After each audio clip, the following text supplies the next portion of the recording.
ও মা, কোত্থেকে কিনলি এই শাড়িটা? কি সুন্দর দেখতে! কোত্থেকে কিনলি রে? কেন কাকিমা, যদি আমি আপনাকে অ্যাড্রেসটা বলি টাকাটা দিয়ে আসবেন? বলুন।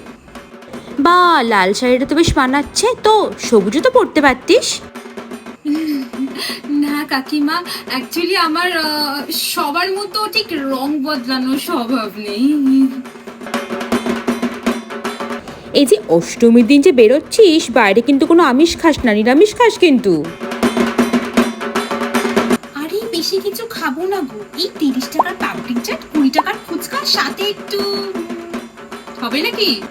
হবে হবে হবে।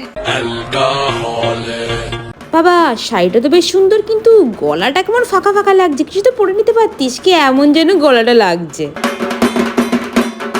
কি করবো বলো কাকিমা, শাড়ির যা দাম বাজারে, পয়সাটা কোথায় বলো?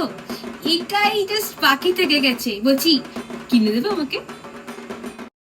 বাবা, অষ্টমীতে লাল শাড়ি কাউর জন্য না কেউ পছন্দ করে দিল রে।